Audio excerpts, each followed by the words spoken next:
تقلى مسعدا أهلا وخلا ليته في كل حين رمضان قد أهل. روزہ جسم کی فالتو چیزوں کو جلاتا ہے.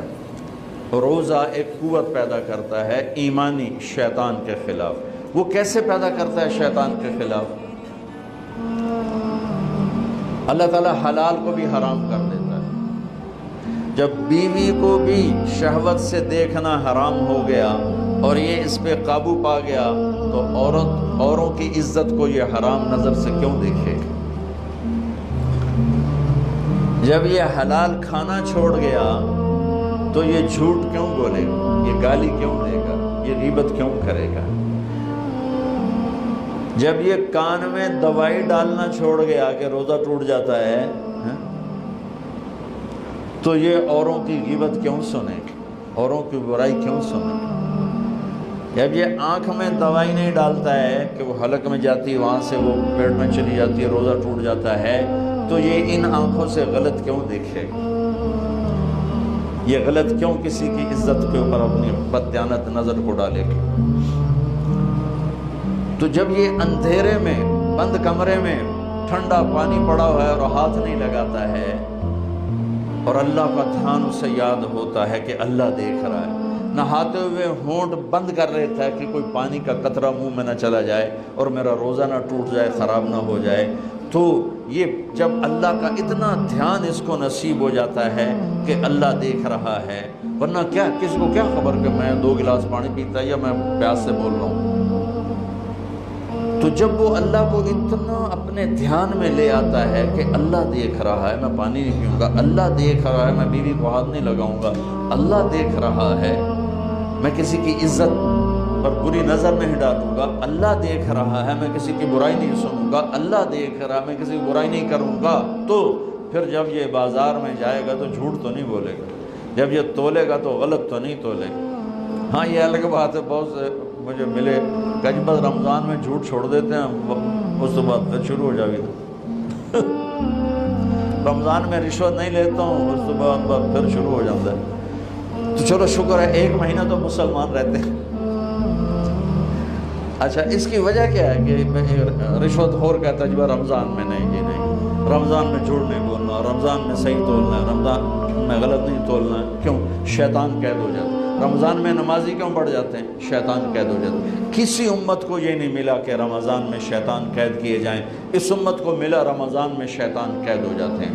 کسی امت کو یہ نہیں ملا کہ رمضان میں جہنم کے دروازے بند ہو جائیں، اس امت کو ملا ہے رمضان میں جہنم کے دروازے بند ہو جاتے ہیں، جنت کے دروازے کھل جاتے ہیں. کسی امت کو یہ نہیں ملا کہ ان کے لیے ہر مخلوق دعا کرے، رمضان کے مہینے میں اس امت کو یہ ملا ہے کہ ان کے روزہ رکھنے والوں کے لیے چونٹیاں بھی دعا کرتی ہیں، پرندے بھی دعا کرتے ہیں، مچھلیاں بھی دعا کرتی ہیں، ہوائیں دعا کرتی ہیں، ہر شے دعا کرتی ہے روزہ رکھنے والے کی. اس امت کو ملا. کسی امت کو یہ نہیں ملا کہ آخری رات ان کی سب کی بخشش ہو جائے، اس امت کو ملا ہے کہ رمضان کی آخری رات سب کی بخشش ہو جاتی. کسی امت کو یہ نہیں ملا کہ جنت کی حوریں انہیں روزوں میں یاد کریں، اس امت کو ملا ہے کہ اللہ تعالیٰ جنت کو کہتا ہے کہ تو تیار ہو جا، میک اپ کر لے، میرے بندے آ رہے ہیں، دلہن بن جا، سج دھج کے مجھے دکھا دے تاکہ میں اپنے بندوں کو پیش کروں تحفے کے طور پر. یہ ہے تمہاری بھوک کا بدلہ، یہ ہے تمہاری پیاس کا بدلہ. بھوک پیاس، یہ ایک لغت کی بات یاد آ گئی. جس گھوڑے کو جنگ کے لیے تیار کیا جاتا تھا، جیسے آج بھی جن گھوڑوں کو ریس کے لیے تیار کرتے ہیں انہیں تھوڑا کھلاتے ہیں، انہیں زیادہ بھگاتے ہیں.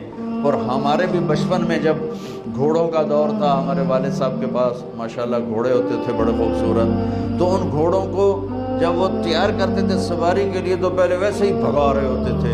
2-4 جو ماہر لوگ تھے آج بھی میری نظروں میں آ گئے ہیں، اب تو سب قبروں میں چلے گئے، تو وہ گھوڑے کو بھگا رہے ہیں. میں کہتا ہے ایویں انہوں بجائی جاتے ہیں کہ چھوٹے چھوٹے بالکل، اور پھر اس کے پیچھے نا ایک لکڑی وزن دار ڈال کے پھر اس کو خود اس لکڑی پہ بیٹھ کر پھر اس کو بھگا رہے ہیں. یہ کیا ہے رہے ہیں؟ اس کو سواری کے لیے تیار کر رہے ہیں. اگر پہلے دن ہی کاٹھی رکھ دو تو چاہ کے وہ مارے گا.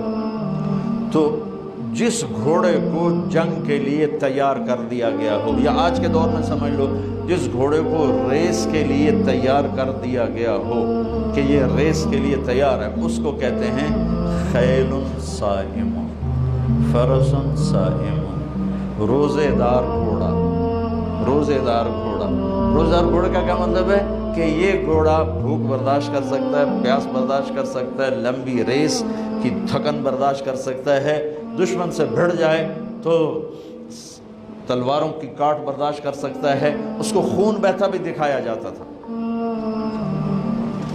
گھوڑے کو خون بہتا دکھایا جاتا تھا، زخم لگا کے اوروں کو، جانوروں کو زخم لگا کے دکھایا جاتا تھا کہ اس کی آنکھ زخم دیکھے، خون دیکھے۔ ایک عرب شاعر کا شعر یاد آ گیا، یدعون عنتر والرماح كأنها اشتان بیر فی لبان الادهم ما زلت ارمیہم بغرۃ وجهه ولبانه حتى تسربل بالدم، کہ میں نے آج وہ کر کے دکھایا کہ دشمن کے خون سے میں نے بھی کپڑے پہنے اور دشمن کے خون سے میرے گھوڑے نے بھی کپڑے پہن لیے، یعنی دونوں ہم سرخ سرخ ہو گئے، خون آلود ہو گئے، کہ میرا گھوڑا بھی سارے کا سارا پوری شلوار قمیض ہی اس نے خون کی پہن لی تھی، اس کو کہتے تھے خیل فرس صائم۔ تو یہ روزہ ہمیں جنگ کے لیے تیار کرتا ہے، کون سی جنگ؟ شیطان کے خلاف۔ اور دوسرا کہتے تھے سامت الریح،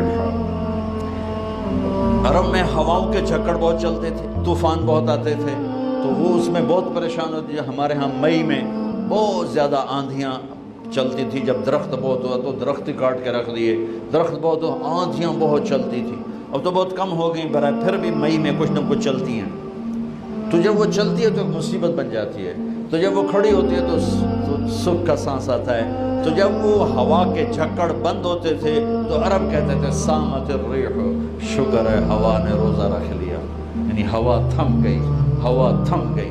اب اس کو یہاں فٹ کیسے کیا ہے علماء نے کہ انسان کے اندر نافرمانی کے چکر چلتے ہیں، جھوٹ کے، ظلم کے، بدکاری کے، فحاشی کے، نشے کے، سستی کے، رشوت کے، بار بار نام لینے سے بھی طبیعت خراب ہوتی ہے، نافرمانی کے طوفان اٹھتے ہیں، طوفان اٹھتے ہیں۔ یہ کیا کرتا ہے؟ روزہ رکھتا ہے، نظر جھکاتا ہے، ہاتھ جھکاتا ہے، زبان پہ قابو پاتا ہے، شہوت پہ قابو پاتا ہے، حلال کو چھوڑ دیتا ہے، تو وہ پورا مہینہ جب اس پریکٹس سے گزرتا ہے کہ نظر کو بچاتا ہے، کانوں کو بچاتا ہے، زبان کو بچاتا ہے، حلال کھانے، حلال بیوی سے بچتا ہے، تو اللہ اس کے اندر شیطانی طوفانی ہواؤں سے ٹکر لینے کی طاقت پیدا کر دیتا ہے اور یہ اس کے سامنے کھڑا ہو جاتا ہے، ڈٹ جاتا ہے۔ لیکن کیونکہ ہمارا روزہ شکر ہے فرض جو رکھتے ہیں ان کو مبارک ہو، بہت مبارک ہو۔ جو میرے بھائی سست ہیں اللہ کرے وہ بھی رکھ لیں کہ یہ بہت بڑا سرمایہ ہے، بہت بڑی دولت ہے۔ اللہ تعالیٰ یہ ہمیں نصیب فرما دے کہ رات کی تراویح اور دن کا روزہ، یہ اس کے اندر ایک طاقت پیدا کرتا ہے شیطان سے ٹکرانے کی اور غلط چیزوں سے ٹکرانے کی، اس کے اندر اللہ تعالیٰ قوت پیدا فرما دیتا ہے۔ ایک بدو آیا، یا رسول اللہ قیامت کے دن حساب کون لے گا؟ آپ نے کہا اللہ کا، موجہ ہو گئی ہیں، موجہ ہو گئی ہیں۔ آپ نے کہا کیڑی گل دیا موجہ؟ کہ سخی بادشاہ ناپ کے بھی چھڑ دیتا ہوں۔ ان الکریم اذا قدر عفا، ان الکریم اذا قدر عفا، سخی بادشاہ ناپ کے بھی چھڑ دیتا ہے، تو وہ ایڈا وڈا بادشاہ ہے۔ تو بھائیو کچھ چیزیں آ گئیں، کچھ ابھی رمضان چلنا ہے، اعتکاف بھی رہ گیا ہے، صدقہ فطر بھی رہ گیا ہے، رمضان کے اعمال بھی رہ گئے ہیں۔ میں نے صرف روزے کو تھوڑا سا ہائی لائٹ کرنے کی کوشش کی۔ کوشش فرمائیں ہمارے روزے قبول ہوں، اور اس میں جو چیزیں اللہ کو پسند ہیں وہ کرتے جائیں گے تو انشاءاللہ روزہ قبول ہو جائے گا۔ تراویح کا اہتمام فرمائیں، تہجد کا اہتمام فرمائیں، بہت آسان ہے، کھانا کنٹرول میں رکھیں۔ جو اس پر افطاری پہ جو تباہی مچاتے ہیں نا، اگر وہ چھوڑ دیں تو پھر کوئی مسئلہ نہیں، تراویح پڑھنا بھی، تہجد پڑھنا بھی۔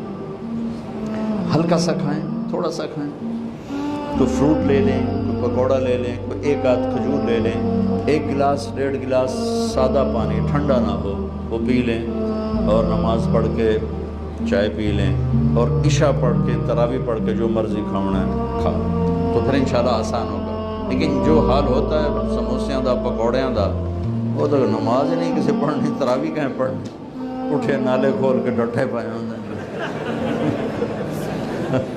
چلو سنت ہے